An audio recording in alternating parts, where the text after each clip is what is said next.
Good morning बच्चों, कैसे हैं आप लोग। आई होप आप सब लोग अच्छे होंगे और आप लोगों की पढ़ाई लिखाई का कार्य अच्छा चल रहा होगा। और जितना भी हमारे लेक्चर्स है उनको करिए उन पे मेहनत करिए और सब कुछ सारे लेक्चर्स को कंप्लीट करिए। हमारे प्लेलिस्ट से जाकर अभी तक हम पढ़ चुके ब्लड क्या है, ब्लड ग्रुप के कंपोजिशंस में पढ़ चुके, प्लाज्मा क्या है, इसके बाद आरबीसी, डब्ल्यूबीसी, प्लेटलेट्स हमारा खत्म हो चुका है और क्लोटिंग्स ऑफ ब्लड भी कैसे होती है पूरी प्रोसेस हमने समझाई थी और सब उनपे एमसीक्यूज लग गए। आज हम आगे हमारे लास्ट लेक्चर के साथ ब्लड का, जो कि है ब्लड ग्रुप और बहुत ही इंपॉर्टेंट है, जो हर वनडे एग्जाम्स में इससे क्वेश्चन जरूर आते हैं। आइए पढ़ते हैं। ब्लड ग्रुप क्या है? लैंडस्टीनर। इसकी खोज किसने की थी बेटा? लैंडस्टीनर ने। और ये कितने तरीके के होते हैं? ए, बी और ओ। चलिए, एक जो नया ब्लड ग्रुप आया है ए बी, इसकी खोज किसने की थी? डी कैस्टिलो ने की थी। आइए चलते हैं। इस ब्लड ग्रुप को पढ़ने से पहले हमें दो टर्म्स के बारे में जानना होगा जो बहुत ही इंपॉर्टेंट होता है, एंटीजन और एंटीबॉडी। एंटीजन क्या होती है? एक स्पेशल तरीके की प्रोटीन, एक विशेष प्रकार की प्रोटीन है जो कि कहाँ पाई जाती है? आरबीसी की सतह पर या दीवारों में पाई जाती है और ये चार तरीके की होती है, ए बी और ओ। आगे चलते हैं एंटीबॉडी। एंटीबॉडी क्या होते हैं? ये एंटीबॉडी प्रोटीन होता है और कहाँ पाई जाती है? प्लाज्मा के वॉल में प्रेजेंट होती है और विरोधी, किसकी विरोधी होती है? एंटीजन की। आइए चार्ट हम लोग जान जाते हैं कि किसमें क्या एंटीजन है, किसमें क्या एंटीबॉडीज है। ब्लड ग्रुप अगर ए है तो उसमें एंटीजन ए होगा और एंटीबॉडी क्या होगी? बी। बताया ना, एक दूसरे के विरोधी है। फिर ब्लड ग्रुप क्या है? बी है। एंटीजन क्या है? बी। एंटीबॉडी क्या हो जाएगा? ए। और अगर बेटा ब्लड ग्रुप हमारा ओ है तो उसमें कोई एंटीजन नहीं है और एंटीबॉडी क्या हो जाएगी? ए बी हो जाएगी। और ब्लड ग्रुप अगर हमारा बेटा ए बी है तो एंटीजन क्या होगा? ए और बी होगा और कोई भी एंटीबॉडी नहीं है इसमें। तो इसमें क्या होता है? सर्वदाता। क्वेश्चन आता है कि यूनिवर्सल डोनर या सर्वदाता क्या है? ब्लड ग्रुप हमारा ओ है और सर्वग्राही क्या है?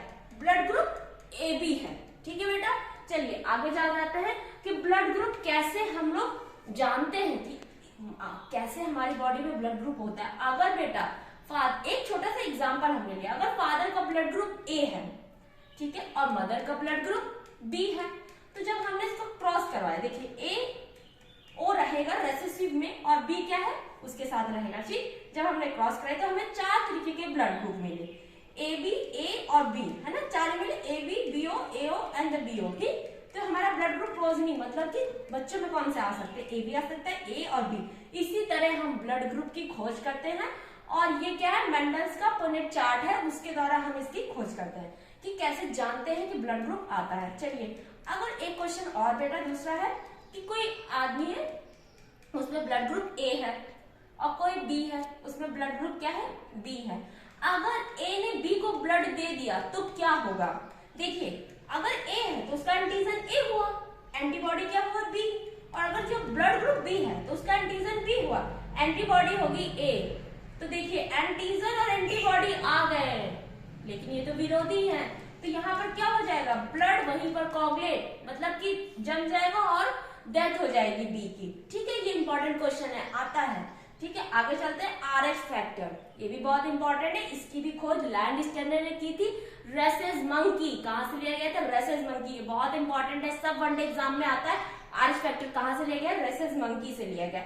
और इसके बाद है डिसीज, ये कौन सी डिसीज काज करता है? यही इंपॉर्टेंट है और इसमें कुछ ज्यादा है नहीं। डिसीज क्या है? इथ्रोब्लास्टोसिस फीटस, इथ्रोब्लास्टोसिस फीटस है बेटा। और आरएच फैक्टर क्या होता है? ये आरबीसी की क्या होती है? जो वॉल होती है उसमें एक स्पेशल तरीके की प्रोटीन पाई जाती है, विशेष प्रकार की, जिसे हम आरएच फैक्टर कहते हैं। और जिनमें ये प्रोटीन पाई जाती है उन्हें आरएच पॉजिटिव कहते हैं और जिनमें नहीं मिलती उन्हें आरएच निगेटिव कहते हैं। और ज्यादातर के केसेस में आरएच पॉजिटिव, 97% आरएच पॉजिटिव पाया जाता है सभी इंसानों में। चलिए, डिसीज की हम बात कर रहे थे कि आरएच फैक्टर से कौन सी डिसीज होती है? इथ्रोब्लास्टिस फीटस, ये डिसीज होती है। जानते इसमें क्या होता है? अगर मेल है बेटा उसमें क्या? आरएच पॉजिटिव है वो, फीमेल क्या है? RH negative. जब क्रॉस हुआ दोनों में तो क्या हो गया? RH positive. और मदर की बॉडी में क्या हो गया? आरएच पॉजिटिव के भी आगे सारे एंटीजन। तो जब पहला बेबी होगा उसमें तो कुछ नहीं होगा, वो कैरियर हो जाएगा, उसमें कोई नहीं, वो आराम से स्वस्थ रहेगा।